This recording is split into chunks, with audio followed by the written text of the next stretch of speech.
Have you ever cried yourself to sleep, thinking no one could possibly understand the pain you carry? Maybe you've lost someone dear to you, or faced failure so crushing it felt like your spirit broke in half. Maybe you've woken up in the middle of the night, staring into the darkness, asking, why does life hurt so much? If you have, you're not alone.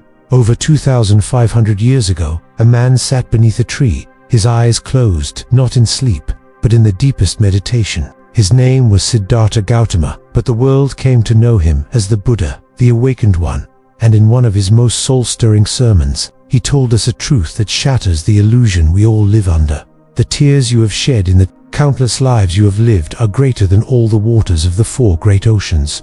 Let that sink in for a moment. Imagine every drop of sorrow you've ever cried, and now multiply that by thousands, millions of lifetimes. Imagine the lifetimes you were born into a mother's arms, only to die young. Imagine being hunted as prey, bled as sacrifice, crawling through hunger, burned by jealousy, destroyed by grief. Imagine loving someone so deeply, only to watch them die over and over and over again, each time in a different world, a different body, but the same unbearable pain. This, the Buddha said, is samsara, the endless cycle of birth, death, and rebirth, a wheel that turns without mercy. And the most painful part, we've all been here before, again and again. There's a story I want to share, a parable, not written in any scripture, but born from the very breath of the Buddha's teachings, a tale that could be your story, or mine. In a small forest hut near the Ganges, an old man sat cross-legged, his back hunched but still straight, eyes closed, face like bark, weathered, cracked, and full of life. His name was Ananda, and he was one of the Buddha's closest disciples. That evening, a young woman came to him. Her name was Suma. She had lost her child. She had carried the boy in her arms to every temple, every healer, every shaman, begging, weeping, offering all she had. But the child never breathed again. And now, she came to Ananda, her last hope. Master, she said, her voice trembling. Why? Why would the gods take him? What wrong did I do? Ananda opened his eyes. He looked at her not with pity, but with the deep, burning clarity of compassion. Suma, he said softly, would you fetch me a handful of mustard seeds? She frowned. Mustard seeds? Yes, he nodded. But they must come from a house that has never known death. Grasping onto the task like a drowning woman grabbing driftwood, Suma ran from house to house. She knocked on doors, pleaded at thresholds, but every home had known death. One had lost a father to fever, another, a sister in childbirth. An old man told her of the day his son drowned in the monsoon. A widow sat silently by her door, holding the last garment of her husband, now turned to dust. Suma returned the next morning empty. Tears had dried on her cheeks, but a different sorrow remained, a deeper one, etched into her bones. I understand now, she whispered. Ananda nodded, eyes kind. You are not alone, Suma. None of us are. That story isn't about mustard seeds. It's about seeing clearly. What makes samsara unbearable isn't just the suffering, it's the illusion that our pain is unique, that somehow we've been singled out. But when we wake up, when we truly open our eyes, we begin to see the vast ocean of human tears, and we recognize our own reflection in every drop. And yet, the Buddha didn't tell us this to drown us in despair. No, he told us because there is a way out. The first noble truth, dukkha, life is suffering. Sounds harsh, doesn't it? But it's not a curse. It's a diagnosis. Like a wise doctor who tells you the truth about your illness, not to hurt you, but to heal you. The suffering of birth, of aging, of illness, of death. The pain of losing what we love, or being stuck with what we hate. The craving that drives us day and night, and the emptiness that follows when the craving is fed, only to rise again. This is dukkha. Some people try to ignore it. They chase pleasure, hoping to bury the pain. Others drown it in work, or alcohol, or endless distractions. But the pain never leaves. It sits quietly in the corner of our soul, waiting. And so the Buddha told us, see the suffering, don't run from it. Let it awaken you, because the second truth offers hope. The second noble truth, tanha, craving is the cause. Imagine a fire, samsara is the fire, and craving that thirst for more, for pleasure, for existence is the fuel. We crave people, power, food, sex, identity, comfort, distraction, and even when we get what we want, we crave more. Like a moth circling a flame, we keep flying closer, not realizing we're burning ourselves alive, and beneath the craving. Ignorance. We don't see things as they really are. We think the body is permanent. We believe we own the people we love. We pretend death is far away, but none of that is true. And deep down, we know it. That's why we suffer so much. So what's the solution? The third noble truth, Nirada, the end of suffering, is possible. This isn't a fairy tale. It's not about escaping into some imaginary paradise. It's about extinguishing the fire. When craving ceases, suffering ceases. When the mind no longer clings, no longer chases, no longer fights reality, it finds peace. The Buddha called this Nibbana. It's not a place, it's a state, a freedom beyond birth and death, beyond identity and ego, a stillness so vast, even words fall silent before it. But to reach it, we must walk the path. The fourth noble truth, Magga, the path to freedom. The noble eightfold path isn't a doctrine. It's not even a religion. It's a way of life, a roadmap carved by someone who walked it fully. It begins with right view, understanding the truth, right intention, choosing compassion and renunciation, right speech, speaking truthfully and kindly, right action, living ethically, right livelihood, earning without harm, right effort, guarding the mind, right mindfulness, being fully present, right concentration, training the mind through meditation, and perhaps the most important of these is right effort, because even when we know what to do, even when the path is clear, we don't always walk it. Why? Because of something we all carry, quietly, shamefully, habitually. Laziness. And that is where we'll begin in part 2. Because laziness isn't just sleepiness. It's a deep-rooted habit, a karmic shadow that clings to us across lifetimes. But the Buddha saw it, named it, and gave us tools to break it. So before you close this video, take a deep breath, look at your life, and ask yourself, am I ready to stop circling this ocean of tears? If your heart whispers yes, then come back for part 2. We'll go deeper together.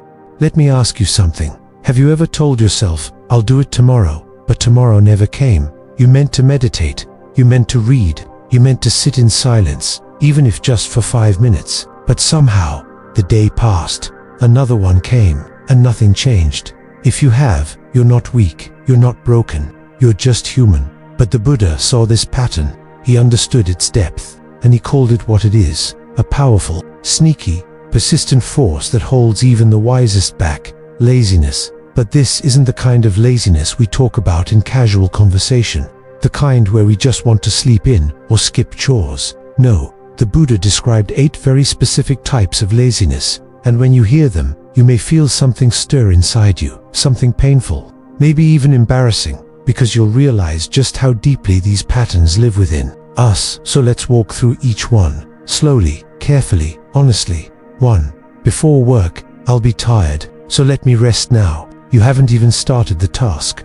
Maybe it's sweeping the floor, going to work, or even just walking to the cushion to meditate. But your mind says, better rest now. I'm about to be busy. Strange, isn't it? You're not tired yet, but you act like you are. You anticipate exhaustion, and so you avoid effort. The Buddha warned of this as the first seed of laziness. Because it's not just physical, it's mental resignation, a giving up before anything has even happened. He called it out clearly. Do not rest before the work begins, because you might never begin at all. 2. After work, now I'm tired, so I deserve to rest. Let's say you did the thing. You worked, you cleaned, you helped someone, you cooked a meal or carried a load. Now you tell yourself, I've earned my rest. And yes, rest matters. But have you noticed that after you rest, you don't feel ready to practice the Dharma? You just want to keep resting. Exhaustion becomes a reason to disconnect, to scroll, to sleep, to zone out. But the Buddha said, use fatigue as fuel, not as an excuse. Because when we're tired, we see the truth more clearly, how fragile we are, how temporary this body is, and that truth should wake us up, not lull us to sleep. 3. Before travel, the journey will be tiring. Better rest now. You've got a trip tomorrow, a long walk, maybe a bus ride. You tell yourself, let me sleep now so I'm not too tired later. It sounds reasonable, logical, but what really happens? You don't use the time to prepare your mind. You use it to avoid practice. The Buddha saw through this. He taught that the fear of tiredness is more dangerous than tiredness itself, because fear stops effort before it starts. He said, travel may bring hardship, so strengthen your mind. Today, for after travel, that was exhausting. I need to rest. You've arrived. The journey's over. And now the temptation comes. Let me just lie down for a while. This one feels justified. You are tired. Your legs ache. Your shoulders are sore. But again, it's not the body that's the problem. It's the habit. It's the idea that effort is optional when comfort is unavailable. The Buddha reminded us, after hardship, practice feels pure, because when the body is worn, the heart becomes soft, open, like earth after rain. And that's when wisdom can grow. Point 5. When hungry I feel weak. I can't practice like this. Your stomach growls. You skipped breakfast. Or maybe you just didn't have much. Now your mind says, how can I possibly concentrate? I have no energy.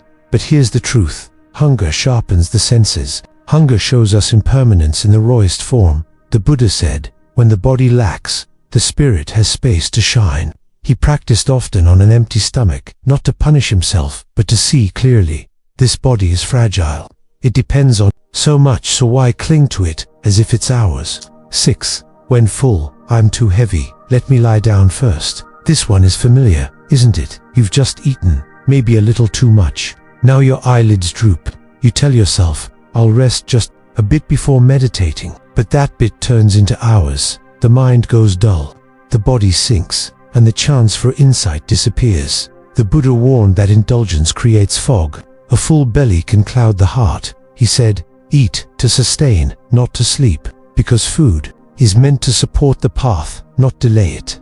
7. When sick, I should rest. I can't do anything now. A headache, a sore throat, a fever. Your mind says, spiritual practice can wait. I need to heal. And yes, care is important. The Buddha never encouraged self-harm, but he also reminded us, sickness is part of samsara. It will come again. If we wait for perfect health to practice the path, we might wait forever.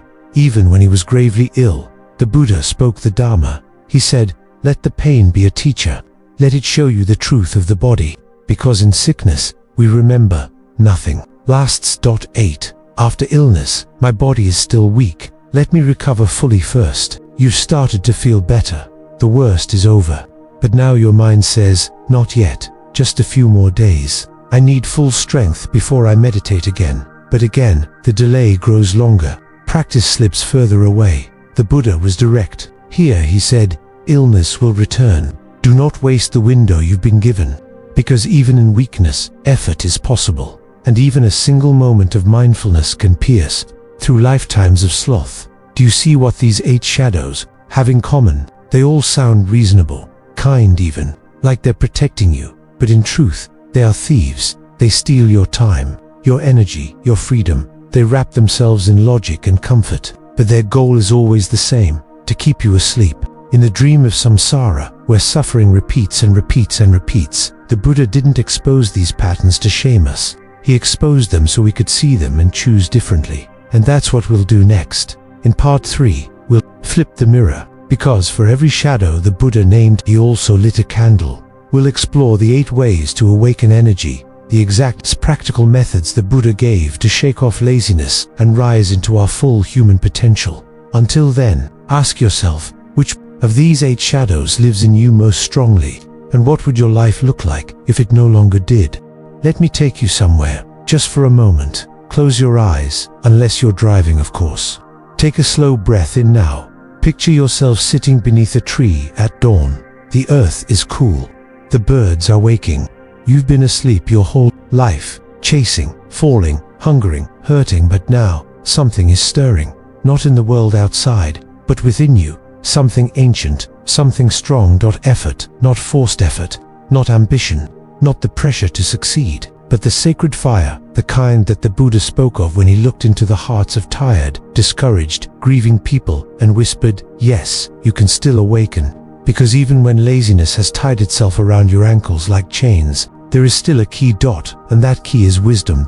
In the last part, we uncovered the 8 shadows of laziness, the excuses that slide so easily into our minds, whispering, not now, later, but now. Now we answer them. With clarity, with purpose, with love. These next 8 reflections are the Buddha's reply to our most human tendencies, not to condemn us, but to lift us, to guide us out of the fog and into the morning light of real practice. 1. Before work, let me practice now, while I still have time. Your day is about to begin.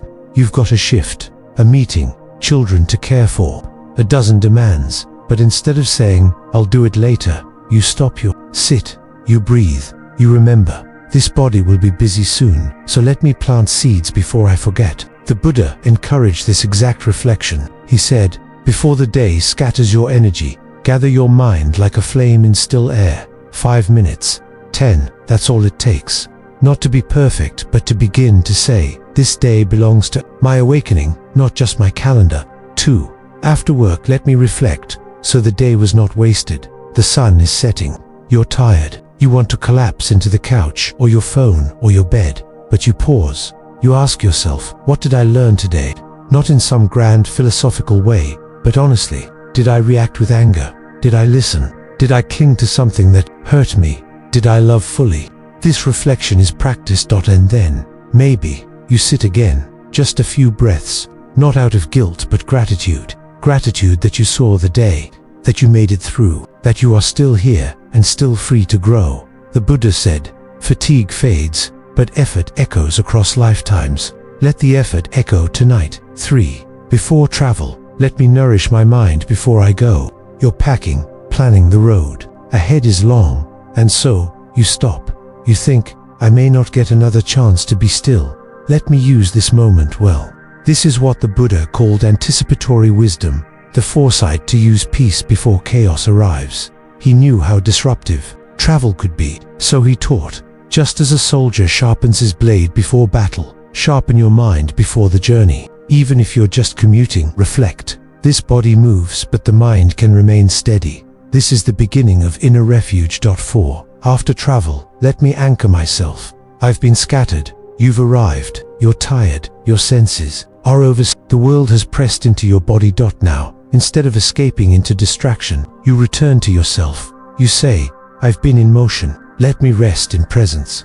This is a moment of deep power, the Buddha said. After movement, seek stillness. Let the mind settle like dust after the wind. Don't wait for the perfect time. Use the transition between arriving and beginning to simply sit, even if for one breath, because that breath brings you home. 5. When hungry, this emptiness reminds me, I am not the body. Hunger arises, the body calls, the mind wants comfort, but instead of panicking or escaping, you observe. You say, this feeling, it is not me, it is a passing wave.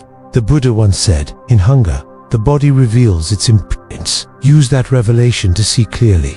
When the stomach is empty, the mind can be full of insight, of clarity, of gentle attention. So instead of turning away from the discomfort, turn toward it. Let it teach you, you are not this hunger, you are the awareness of this hunger, and that is freedom. 6. When full, this strength is fuel for my awakening. You've just eaten, your belly is satisfied. It's so easy to fall into drowsiness, isn't it? But the Buddha offered a different perspective. He said, a nourished body can support a noble purpose. So instead of sinking, you rise. You say, now that I have strength, let me use it for something meaningful. Maybe you stretch, maybe you chant, maybe you simply watch the breath without judgment. The point is, your energy becomes a gift, a sacred opportunity. Not to indulge, but to wake up. 7. When sick, this pain is my teacher. Illness comes. Maybe it's a cold or chronic pain, or something heavier, and you feel the urge to withdraw. But the Buddha, who taught even while dying, reminded us, sickness strips away illusion. It shows us what matters. When the body is weak, the spirit becomes vulnerable, and in that vulnerability, deep truths can emerge. You might ask, am I clinging to what I cannot keep? Am I avoiding what I most need to see? Even in bed, even in pain, even in fear, you can turn inward with tenderness, not to fix it, but to witness it. 8. After recovery, let me not forget how fragile life is. You're healing, the pain is fading, life feels normal again. This is the most dangerous time, when the memory of suffering starts to blur. But the Buddha urged us, when the storm passes, remember the clouds. You survived, you're still here, but are you different? Now is the time to deepen your vow. You say, I have been given another chance. I will not waste it. And so you meditate. You practice generosity. You speak kindly. You bow not just with the body, but with your heart. These are the 8 reflections that ignite effort, not through force, but through love, through wisdom, through remembering the truth. This life is short. This breath is precious. This moment will never come again. The Buddha didn't teach effort to exhaust us. He taught it because he saw that awakening takes courage, because it's so easy to stay asleep, so easy to let another lifetime pass in distraction, comfort, delay. But somewhere inside you, even now, a spark is burning. Let it grow. Let it become a fire that illuminates your path, not for glory, not for applause, but for freedom, in part. 4. We go even deeper into the why behind it all. Why is laziness so deeply rooted? Why does samsara cling to us so tightly, even when we know better?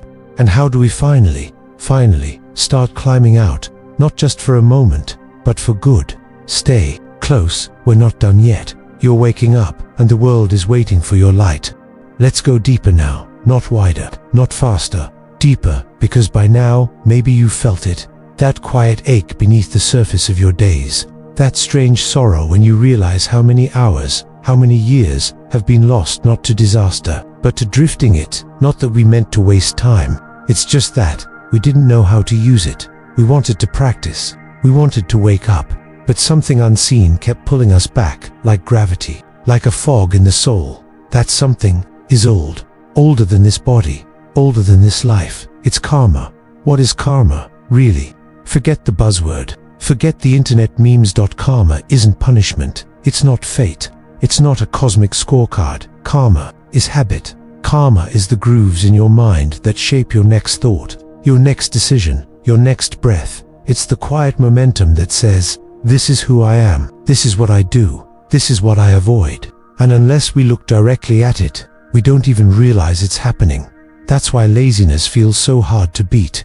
Because you're not just fighting today's desire to rest, you're fighting lifetimes of craving ease, avoiding effort, fearing discomfort. The Buddha taught that these patterns are like vines, winding through our minds, fed by choices made in body after body. And laziness, it's one of the thickest vines of all. Why does laziness persist, even when we know that Dharma? This question pierced many of the Buddha's early disciples. They believed in the path. They wanted freedom. And yet, when the time came to meditate, to reflect, to let go, they hesitated. Some got sleepy every time they sat.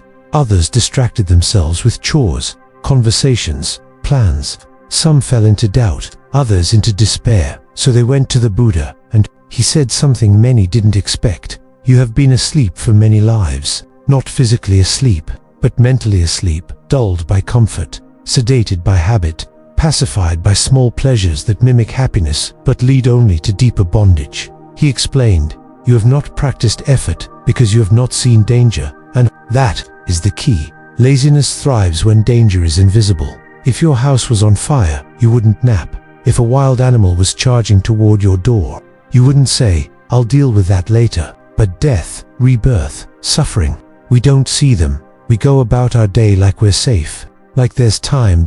And that illusion, that lie, is the root of our delay. The Buddha shattered it with one sentence. There is no refuge in the world that is not impermanent. No job, no lover, no success, no safe country or strong body or deep meditation. Everything passes, everything changes, everything dies. That's not a threat, that's a wake-up call. The karmic origin of sloth and torpor in the Buddha's detailed map of the mind. He lists laziness not as one emotion, but as a mental factor called thinamida, sloth and torpor. It's not just tiredness, it's a dull heaviness of heart, a sinking of the will. And here's the truth, it doesn't just come from this life, it comes from a chain of causes, going back lifetimes. When we avoided effort in past lives, we taught the mind that ease was better than growth. When we lived for comfort, we planted seeds of passivity. When we ignored the Dharma, we reinforced the belief that spiritual practice could wait. And so those seeds ripen. You sit down to meditate, and a wall of fatigue crashes over you. You vow to keep precepts and find yourself breaking them. Without noticing, you hear a beautiful teaching and feel inspired for 10 minutes, then fall back into numbness. This is karma at work, and it will keep cycling until you do something radically different. Make effort anyway. But how? How do we break karma that's older than memory? The Buddha didn't leave us guessing. He gave us tools not to fight karma with force, but to transform it with understanding. Let me walk you through them. 1. Recognize the moment of choice. Karma doesn't trap you forever. It manifests in moments. Every time you feel the urge to postpone your practice, to reach for distraction, to lie down instead of sit, that is karma arising. But it hasn't won yet. The Buddha said, if you see the flood rising, build the dam now, not tomorrow. So when the urge to delay arises, don't suppress it, don't hate it, just see it and name it. Ah, this is laziness, old, familiar karma, but not who I am. Then breathe and do the next small, wholesome thing. That's the turning point. 2. Counter the lie that later will be easier. Laziness always has a reason. It tells you, now is not the time. Later will be better. But the Buddha called this the voice of Mara, the tempter, the deceiver. He said, the road is always hard at first, but the mind becomes strong when it remembers its goal. So every time you hear later, reply, no, now, not in anger, not in guilt, in love, because now is the only doorway that leads to awakening. Later is just samsara in disguise. 3. Cultivate faith, not belief, but confidence. The Buddha didn't ask us to believe blindly. He asked us to remember, others have done this, so can you. Look at his monks, his nuns, the lay people who gave up wealth and comfort to pursue truth. They didn't have perfect discipline. They didn't start out fearless, but they practiced anyway. They failed. They got up.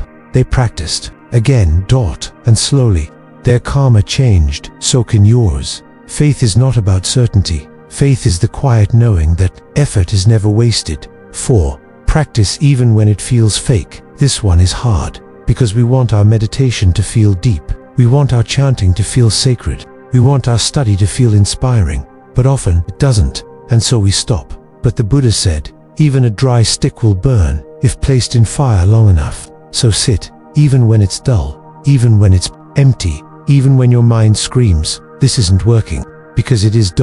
Not always in ways you can see, but in ways karma can feel. 5. Remember death, not to fear it, but to focus you. One of the Buddha's most repeated teachings was this: you will die, you do not know when. Practice now, not in panic, in clarity, because death isn't the end, it's the mirror. It reflects everything you've done, everything you've loved, everything you've avoided. And if you've wasted your days in sleep, in sloth, in delay, death will show you. So let that awareness be gentle but firm. Your time is limited. Let that truth liberate you. You are not your laziness. You are not your past lives. You are not the fog in your head. You are the one who sees it, and that makes all the difference. In part 5, we begin rising. We move from the roots of laziness to the wings of awakening, exploring how right effort becomes a daily rhythm, a way of life, and a light in the darkest hours. This is where transformation begins. You're ready. Let's keep walking. Let's sit here for a minute, just you and me. No background music, no script, no pressure. Just a quiet space. Take a deep breath, in, out. Feel that. That's life. Right now, you're not in the past. You're not in the future.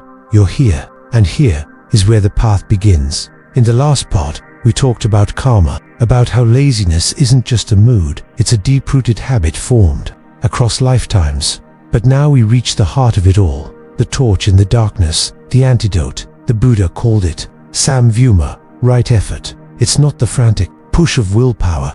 It's not spiritual ambition or punishing yourself into progress. It's a sacred rhythm, a steady flame, and the Buddha broke it into 4 parts. 4 flames you can carry through the storm. Let's light them, one by one, preventing unwholesome states before they arise. Let me guard the door of my mind. There's a quiet moment before temptation, before anger, before craving, before distraction. It's so subtle you almost miss it, like the hush before thunder, but it's there, and in that moment, you have power. The Buddha taught, just as a fortress has guards at every gate, so must you guard your mind. Right effort begins, not when you're already angry, already lost, but before. It's about learning to recognize the signals, the tightening in your chest when pride rises, the flutter of anxiety before a lie, the heat in your face before irritation explodes, and gently, firmly, saying no. I know where this leads. I will not go there today. That's real strength. That's the first flame. 2. Abandoning unwholesome states that have already arisen. Let me not feed the fire. Sometimes you catch it late. The anger is already roaring, the craving already twisting your gut, the doubt already whispering in your ear. So what now? Do you scold yourself? Do you give up? No, you pause, you breathe, you say, this too is a moment of practice. The Buddha compared unwholesome states to wild animals. You don't argue with them, you don't try to tame them, you simply stop feeding them. Don't add fuel to the fire. Instead, observe, let the anger rise, let the sadness bloom, let the craving cry out, and don't move.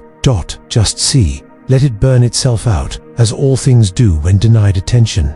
That's the second flame, the fire of letting go. 3. Cultivating wholesome states that have not yet arisen. Let me plant something beautiful.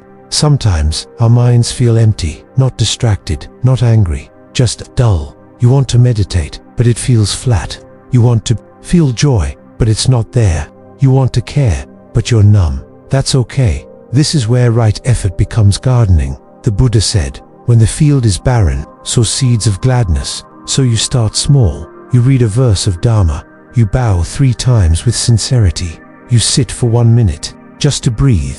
You practice generosity, even if it's just a kind word. You reach out and help someone, and slowly, the wholesome state begins. A little joy, a little calm, a little love. Don't force it. Don't expect fireworks.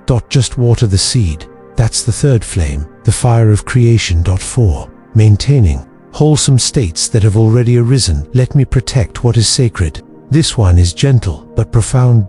Because sometimes we touch something beautiful, a deep moment of peace, a clarity that cuts through all confusion, a compassion so vast it dissolves every grudge. But we forget, we move on, we let the moment pass like a dream. So the Buddha gave us this final instruction: when the heart is lit, guard it as a flame against the wind. Don't just touch peace, stay with it, feed it, return to it, keep it close, even while walking, eating, speaking. When the fire is lit, tend it, because your mind can dwell in light, not forever, not yet, but longer than you think. And that's the fourth flame, the fire of preservation. Together, these 4 flames are the full expression of right effort, preventing what harms, abandoning what harms, growing what helps, protecting what helps. And slowly, with love, your whole life changes. Real effort isn't struggle, it's stewardship. You're not pushing a boulder uphill, you're tending a garden, you're watching for weeds, planting flowers, and keeping the path clear. And yes, some days the weeds will win, some days the rain won't come, some days the fire will flicker low. But effort isn't about perfection, it's about coming back, every time, because this isn't just for monks in robes, this is for the mother washing dishes with mindfulness. The student choosing honesty over cheating, the worker pausing to breathe before reacting, the elder who forgives before passing on. Effort is for you, right here, right now. So let me ask you something, not as a teacher, not as a voice, but as a fellow traveler. What flame will you tend today? Just one. Will you stop an old habit before it starts? Will you abandon a harmful thought that crept in this morning? Will you plant a single moment of presence amid your chaos? Will you protect the joy you found, even if the world tries to steal it? You don't need to do all 4, just start with one. And that is how awakening begins. Not with fireworks, not with angels, but with effort, kind, consistent, sacred. In part 6, we explore how this effort becomes a lifestyle, how it blends with the other steps of the Noble Eightfold Path, and becomes not just something you do, but someone you are. And we'll meet real people, disciples of the Buddha, who walked this path, fell, rose again, and found their freedom. Because if they can, so can you. You're doing beautifully. Let's keep walking. Do you know what the most dangerous illusion is? It's not that we think the path is too hard, it's that we think it's something separate from life, like we have to leave our homes, or live in a forest, or become someone else. But the Buddha, he walked among merchants and mothers. He spoke with kings, farmers, sex workers, and children. He taught the broken-hearted and the brave. He didn't teach escape, he taught transformation. And the path to that transformation, it's not secret, it's not mystical, it's not buried in some ancient scroll. It's right here, the Noble Eightfold Path. You've already met one part of it. Right effort. But right effort isn't meant to stand alone. It's part of a living, breathing way of being. Think of the Eightfold Path as a circle, not a ladder. Each part supports the others. Each step reinforces your strength. So let's walk it together and see how it brings your life and your effort into harmony. 1. Right view. Samdiashi, see things as they really are. This is the starting point. And it's not about being right in an argument. It's about clarity. Seeing that life is uncertain, that suffering exists, that everything we cling to will change, that we are responsible for our actions. View is a kind of honest love. It's saying, I will no longer look away. The Buddha taught, he who sees clearly begins to walk wisely. Because when you really see suffering, you don't need to be convinced to let go. You want to let go. You long to be free. That's right. Viewpoint 2. Right intention. Samsakapa. Let my thoughts grow from kindness. This is the fire beneath your choices. It asks, why are you doing this? What are you hoping to get? What are you offering the world? Right intention isn't about perfection. It's about alignment. It means cultivating renunciation instead of grasping, goodwill instead of anger, compassion instead of cruelty. It's what turns your effort from duty into devotion. When your heart is clear, your path becomes clear. That's right intention. 3. Right speech. Samvisi. Speak only what heals. Words matter. Every sentence is a seed. And the Buddha didn't just say don't lie. He said, avoid speech that causes harm, even if it's true. That means no gossip, no harsh words, no idle chatter, no manipulation. But it's not about silence. It's about presence. Speak with love. Speak with purpose. Speak to uplift. Even one kind word can change someone's life. That's right speech. 4. Right action. Samkamanta. Let the body walk in peace. Our hands carry karma. The way we move through the world, how we eat, how we touch, how we use our strength, it all leaves a trail. Right action means no killing, no stealing, no sexual misconduct. But again, this isn't about guilt. It's about freedom. When you stop hurting others, you stop hurting yourself. You feel lighter, cleaner, more whole. That's right. Action. 5. Right livelihood. Sam Jaker. Earn your life in a way that honors life. The Buddha knew we needed to work, to survive, to feed families. But he said, do not trade in harm. That means no dealing in weapons, no human trafficking, no poisons, no deceit, no businesses built on addiction. Right livelihood is asking, does my work help or hurt? And if it hurts, can I find a better way? Even if it's harder, even if it pays less, because every dollar has karma. That's right. Livelihood. 6. Right effort. Samvyuma. Light the flame, again and again. You already know this one, but now you see how it fits in the whole, how it powers every other step. Effort without view is blind. Effort without intention is cold. Effort without speech, action, and livelihood is unstable. But effort within the Eightfold Path, that's a force of awakening. That's the will to be free, and it's yours. That's right. Effort. 7. Right mindfulness. Samsati. Remember to return. Mindfulness is more than calm. It's more than breathing. It's awareness with wisdom. It's remembering, this is impermanent. This is not mine. This is part of a greater truth. You can be mindful while walking, while speaking, while grieving, while rejoicing. The Buddha said, mindfulness is the path to the deathless. Because when you are fully present, you are not caught in time. That's right. Mindfulness. 8. Right concentration. Samsamdi. Rest the mind in peace. This is the crown of the path, the stillness that comes not from escape, but from arriving. It's deep meditation, it's focused awareness, it's the unshakable mind. But it's also built on everything before it, because concentration without ethics is dangerous, and concentration without wisdom is fragile. But concentration with the full path, that's freedom. That's right concentration. So where does that leave us? With this, the Eightfold Path isn't a philosophy. It's a practice, a process, a process. It takes time. It takes falling down. It takes rising again, but it works. A true story. The thief who awakened there was once a man named Angulimala, a killer. He wore a necklace of fingers, one for every victim. People feared him, hated him, avoided him, but the Buddha walked right into his path. And when Angulimala ran toward him, blade in hand, the Buddha turned and said, I have stopped. But you, when will you stop? Those words pierced deeper than any sword Angulimblor dropped his weapon that he became a monk, and years later he became an arahant, fully awakened. If he could change, so can we. You are already on the path, not because you're perfect, not because you've renounced the world, but because you care, because something in you wants to wake up. That's all it takes, so take one step today. A kind word, a mindful breath, a moment of effort, a vow to try again. Let that step lead to another. Because the Buddha's path is not for saints, it's for humans, just like you.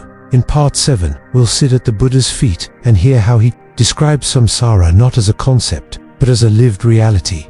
We'll walk through the oceans of tears, the endless births, and the stunning courage it takes to say, enough, I want to be free, and we'll do it together, because you're not alone, you never were. Close your eyes for a moment. Now, imagine this. You're standing on the shore of a vast, endless ocean. The waves are quiet, but beneath them lie lifetimes, 1,000 stories, rising and falling like the tide. And then, the Buddha turns to you and says, the tears you have shed in this long journey through samsara are greater than the water in all the oceans combined. Let that sink in. More than all the oceans. This is not poetry.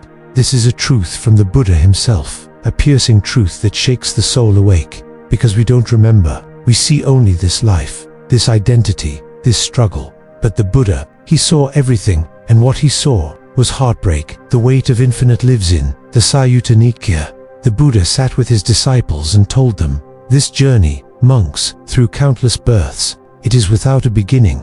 A being not previously reborn cannot be found. Imagine that. You've died before. You've been born again, again and again and again. Sometimes a man, sometimes a woman, sometimes an animal, a god, a ghost, sometimes rich, sometimes starving, sometimes beautiful, sometimes diseased, sometimes praised, sometimes forgotten.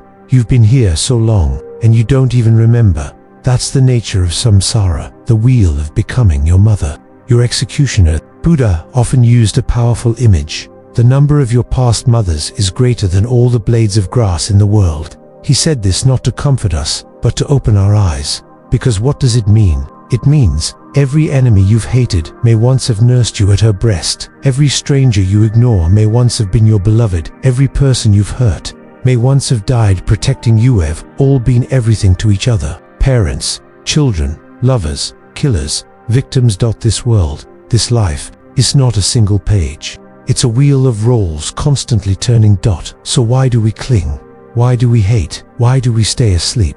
Because we forget. The cycle of forgetting. Every time we die, the mind carries karma forward, like seeds blown on the wind. But we forget. We're born again, naked, crying, dependent, with no memory of what came before. But it's there, in your tendencies, in your fears, in your cravings, in the way you reach for safety, love, validation. The Buddha said, just as the footprints of all animals can fit within the footprint of an elephant, so too all suffering fits within this truth, that birth is dukkha. Even a joyful birth leads to decay. Even a healthy life ends in death, and every death starts the cycle again. A world built on suffering. Let's pause here. You might be feeling heavy. That's okay. Let it rise, because this part of the path is supposed to hurt. When the Buddha described samsara, he wasn't trying to terrify us. He was trying to wake us up, like shaking someone from a burning house. He told stories, real, raw stories, to help us feel what we've been blind to. A mother who loses her baby and goes mad with grief. A king who conquers the world, only to die from a fever. A monk who remembers 100,000 past lives, and weeps because the truth is, even gods die. Even those in heavenly realms eventually exhaust their good karma and fall. The wheel keeps spinning. Until you get off. The crying of beings. One day, the Buddha told his disciples, the tears you have shed through losing loved ones, through sorrow, lamentation, pain, and despair, they could fill more than all the oceans. He didn't say this with anger. He said it with compassion, because he had seen it, he had lived it. In life after life before his final awakening, he was not born enlightened. He suffered, he lost, he loved and died and forgot, just like us. But then he remembered, and from that remembrance, he offered a way out. The moment you say enough, you may not remember your past lives, but maybe your heart does. That heavy sadness for no reason. That unexplained terror in certain places. That deep yearning when you hear the dhamma. It's not random, it's the echo of samsara. And eventually, in one life or another, a being says, enough. I want no more of this. That moment is sacred. The Buddha said, just as the ocean has one taste, the taste of salt, so too my teaching has one taste, the taste of freedom. And that taste begins the day you see clearly. The day you stop pretending that comfort is happiness. The day you realize that this world cannot give you what your soul is truly thirsting for. That day, you begin to walk, the courage to continue. But even after that awakening, laziness still comes, fear still visits, temptation still knocks. And so, the Buddha gave us reminders, vivid ones, of what's at stake. He said, imagine a man with a bowl of oil balanced on his head, and another walking behind him with a sword. If he spills even one drop, he dies. That's how carefully one must walk the path, not in fear, in reverence, because the opportunity to practice Dharma truly, deeply, is rare to be born human.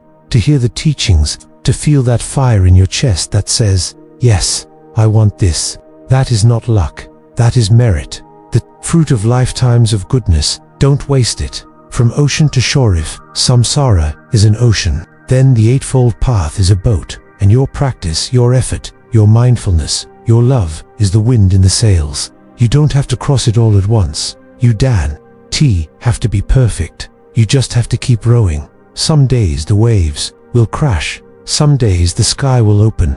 But with every act of clarity, every moment of compassion, every breath of presence, you move closer to shore, closer to freedom. In Part 8, we'll explore how to awaken effort when it feels like your fire has gone out. What to do when practice feels dry, when doubt overwhelms you and the world pulls you under. Because the Buddha knew those moments, too, and he gave us medicine. Let's continue together, because your journey is not over, it's just beginning. Let me ask you something gently. Have you ever wanted to give up? Not out of drama, not even out of despair, but in that quiet, hollow way where practice feels dry, prayers feel empty, and the Dharma, once alive in your heart, feels like a fading memory. If you have, you are not alone. Even the Buddha's closest disciples faced it. Even great meditators, sitting in silence for years, found themselves in darkness, lost in doubt, weary with effort, their inner fire reduced to ashdod. And the Buddha, he never condemned them. He understood, because even the fire of enlightenment begins as a flicker. The moment you lose the path, maybe it started with a distraction, a busy week, a skipped meditation, a little indulgence, nothing serious. But slowly, quietly, something shifted. The joy you once felt during practice faded. The teachings that once gave you goosebumps, now they feel like words. The silence you once loved, now it feels suffocating. And so, a voice creeps in. What's the point? You're not cut out for this. Other people can do it, but not you. That voice is ancient. The Buddha called it Mara, the tempter, the doubt, the voice of inertia. It wears many faces: discouragement, restlessness, boredom, hopelessness. But its goal is always the same: to stop you from waking up. When even the Buddha was tempted, yes, even the Buddha, right before his enlightenment, as he sat under the Bodhi tree, Mara came to him in full force. He sent beautiful women to seduce him. He sent armies to scare him. He whispered in his ear, "Who do you think you are?" And the Buddha, he didn't fight back with anger. He didn't run. He touched the earth. He grounded himself in reality, in truth, in resolve, and Mara disappeared. You don't need motivation. You need remembrance. So when your fire goes out, don't panic. You haven't failed. You're not broken. You've simply forgotten. Forgotten why you started. Forgotten what the Dharma feels like in your bones. Forgotten the taste of freedom that once made your soul weep. So the practice now is to remember, and I'll walk you through how. 1. Return to inspiration when you're dry. Don't demand discipline from yourself. Feed yourself beauty. The Buddha often told monks, go see the wise, go sit with the noble. Let the good friend lift your heart. In today's world, that might mean listening to a Dharma talk, reading a sutta slowly, like poetry, recalling a moment in meditation that brought peace, watching a monk walk barefoot in the forest, gazing at a statue of the Buddha, until your heart bows on its own. This isn't studying, it's watering the soul. Let reverence rise naturally again. Because when the heart is inspired, the body follows. 2. Shorten the distance. When you're tired, don't aim for hours of practice. Aim for one breath, one step, one bow, one mindful sip of tea. And say to yourself, I may be tired, I may be lost, but right now, I remember, just for this breath. That's enough. If you string together enough of those moments, the fire returns, gently, lovingly, without demand. 3. Let yourself grieve sometimes. What we call laziness is really grief in disguise. Maybe your old life is slipping away. Maybe the world no longer excites you. Maybe you're mourning the self you used to be. That's okay. That's okay. That path often includes a kind of sacred sadness, a letting go of illusions we once called home. So cry if you need to. Sit with your loneliness. Name the ache. Don't run from it. The Buddha said, in seeing dukkha, the noble one begins to rise. Even your sorrow is part of the path. 4. Change your posture and your seat. The mind is stuck because the body is stuck. So walk instead of sit. Stand instead of slump. Breathe in the forest. Greet the dawn. Move your body like someone who is becoming awake, even if you don't feel it yet. Don't underestimate the power of posture. The Buddha said, one who walks mindfully walks not just on earth, but on the path to freedom. Let your body lead your mind home. 5. Talk to the Buddha not as a distant icon, but as a friend, a teacher, a presence still alive in the world. Say out loud, Bhante, I'm tired, I feel far. Please, help me remember. And then sit in silence. Let your heart speak, because sometimes the fire doesn't return through effort, but through surrender. A story of the failing monk. There's a story in the suttas about a monk who was full of doubt. He couldn't meditate, couldn't memorize verses, always distracted, always discouraged. He wanted to leave the Sangha, but the Buddha didn't scold him. Instead, he gave him one task: sweep the monastery. That's all. Day after day, the monk swept.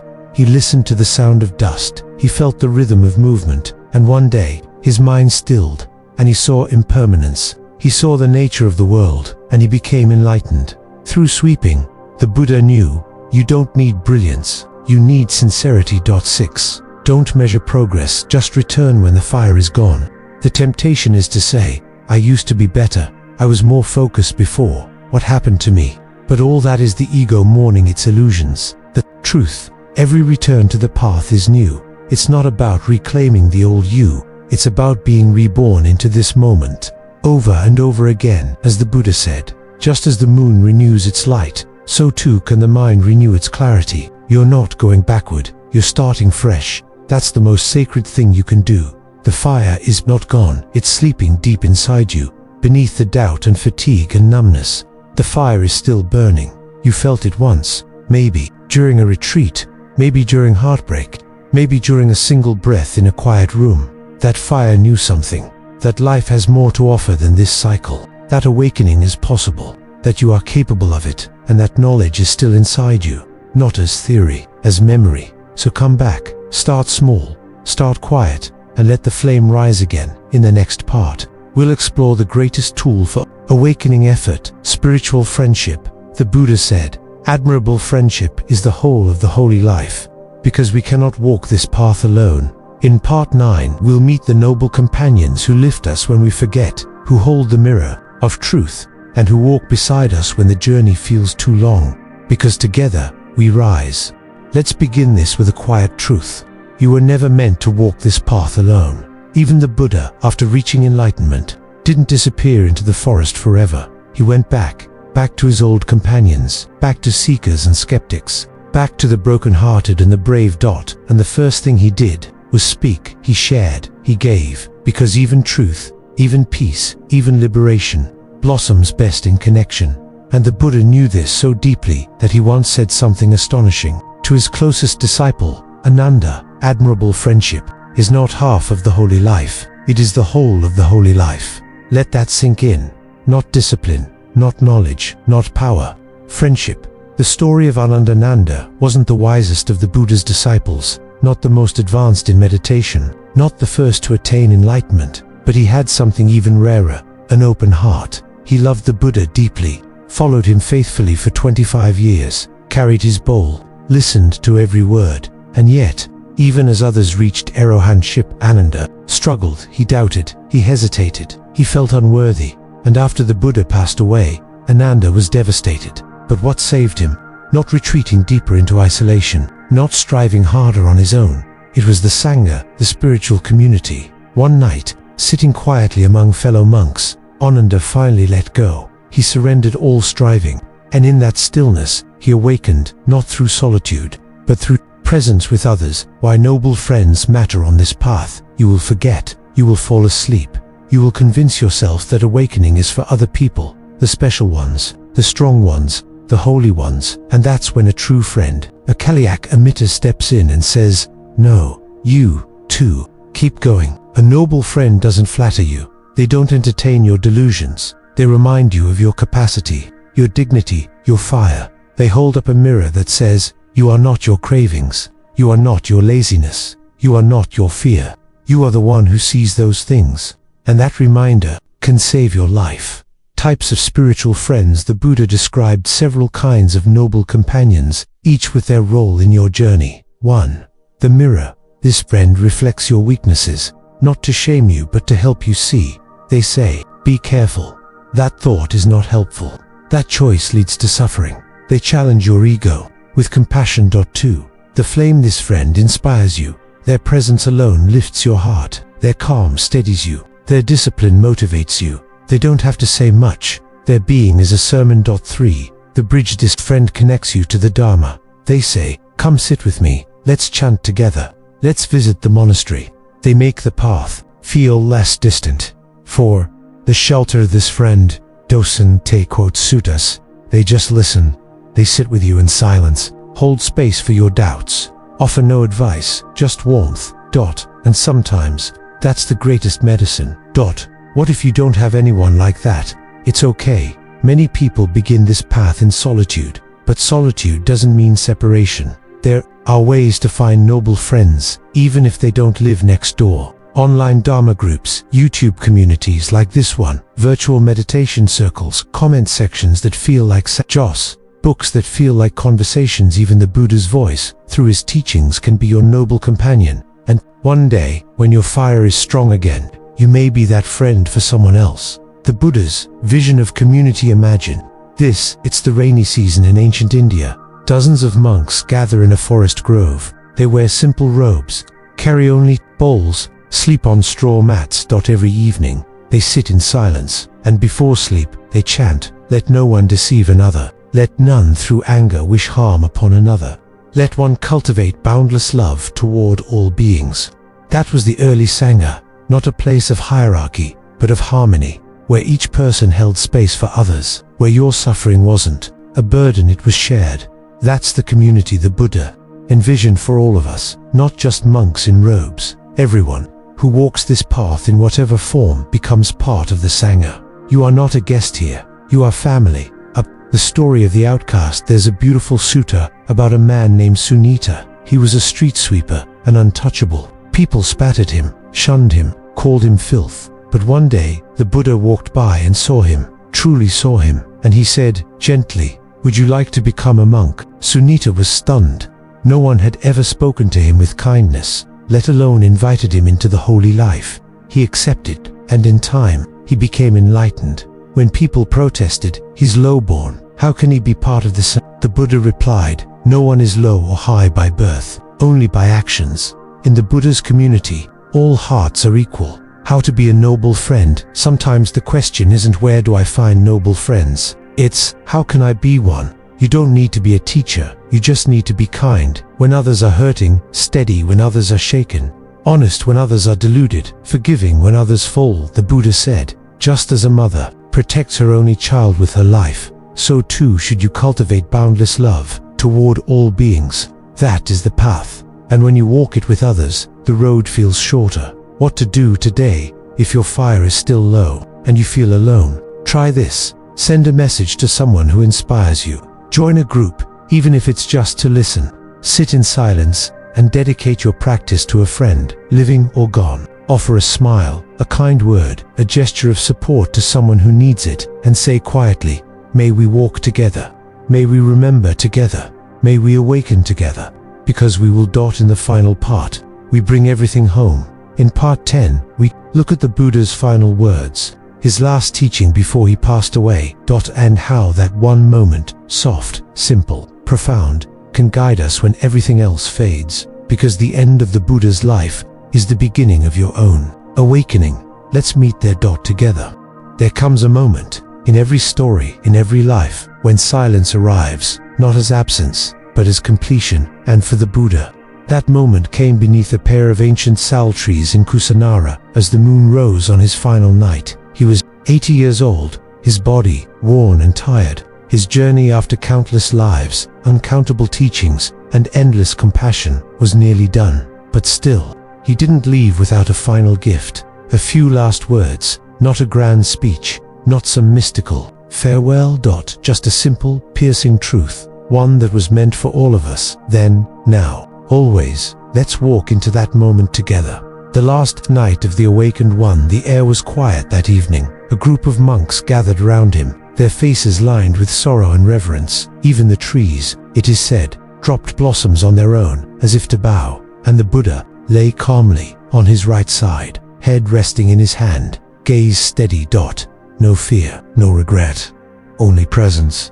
And as he took his final breaths, he turned to his disciples and said, Fayadam, Sakayech, Ar Apamu, Dinasamp, death, all conditioned, things are subject to decay. Strive on with diligence. All things are impermanent. Can we sit with that? Everything you see, touch, know, love, it will change. It must change. Because that is the nature of SAKHR formations. Things born of cause and effect.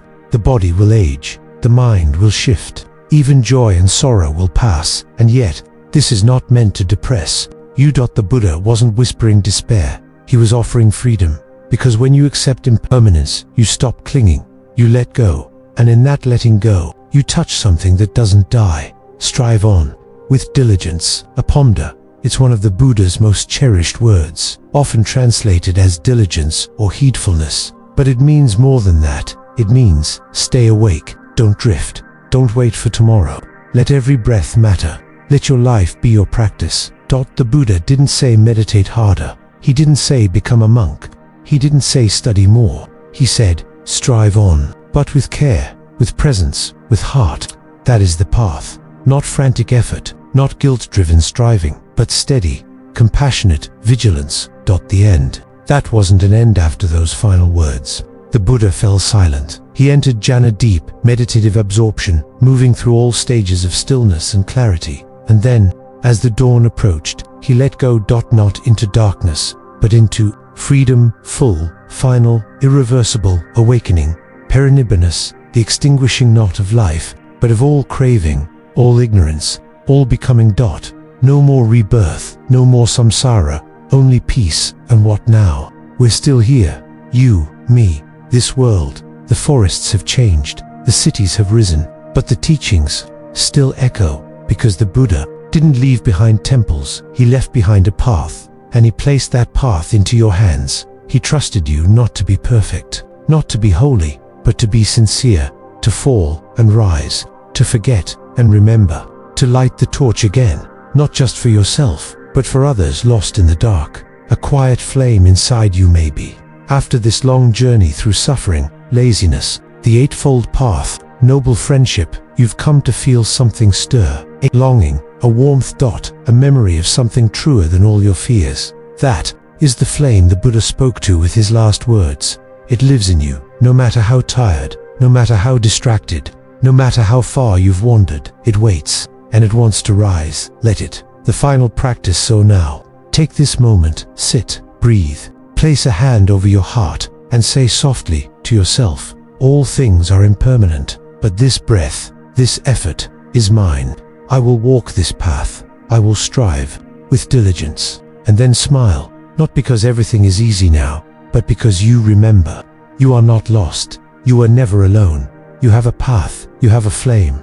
You have the words of the Buddha still ringing in your bones, and that is more than enough. Epilogue. A river that never stops. This story may end here, but the river of the Dharma flows on. Every time you speak a kind word, every time you choose stillness over escape, every time you remember what matters, You keep that river flowing, and someone, somewhere, will drink from it. Because of you, that is how the teachings survive. Not in stone, but in the way you live, the way you love, the way you strive. So go now, beautiful soul. Carry the Dharma gently, and never forget the last words of the Blessed One.